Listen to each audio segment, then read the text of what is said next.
बार भगवान बुद्ध घूमते हुए एक नदी के किनारे पहुँचे। उन्होंने देखा कि एक मछुआरा जाल बिछाकर मछलियाँ पकड़ रहा है। मछुआरा जाल बिछाता और उसमें मछलियाँ फंसने पर उन्हें किनारे रख दोबारा जाल डाल देता। मछलियाँ पानी के बिना तड़पती हुई मर जाती। यह देखकर महात्मा बुद्ध दुखी हो गए और उन्होंने मछुआरे से कहा, तुम इन निर्दोष मछलियों को क्यों पकड़ रहे हो?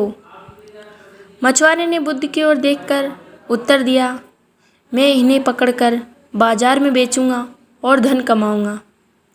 बुद्ध बोले, तुम मुझसे इनके मूल्य ले लो और इन मछलियों को छोड़ दो।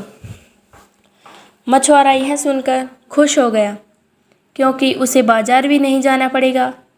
बुद्ध ने मूल्य चुकाकर मछुआरे से मछलियाँ ले ली और तड़पती हुई उन मछलियों को वापस नदी में डाल दिया। यह देखकर मछुआरा दंग रह गया और बोला, महाराज, आपने तो मुझसे मछलियाँ खरीदी थी, फिर आपने इन्हें वापस पानी में क्यों डाल दिया? बुद्ध ने कहा, इन्हें मैंने तुमसे इसलिए खरीदा ताकि इन मछलियों को दोबारा जीवन दे सकूं। किसी की हत्या करना पाप है।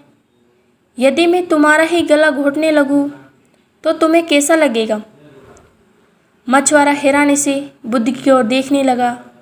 बुद्ध बोली, जिस तरह मानव को हवा और पानी मिलना बंद हो जाए तो वह तड़प तड़प कर मर जाएगा, उसी तरह मछलियाँ भी पानी से बाहर आकर तड़प तड़प कर मर जाती हैं। बुद्ध की बातें सुनकर मछुआरा लज्जित हो गया और बोला, महाराज, आज आपने मेरी आंखें खोल दी। अब तक मुझे यह काम उचित लगता था, पर अब लगता है कि इससे भी अच्छे काम करके मैं अपनी आजीविका चला सकता हूँ। मैं चित्र भी बनाता हूँ। आज से मैं चित्रकला से ही अपनी आजीविका कमाऊँगा। इसके बाद वह वहाँ से चला गया और कुछ ही समय में प्रसिद्ध चित्रकार बन गया।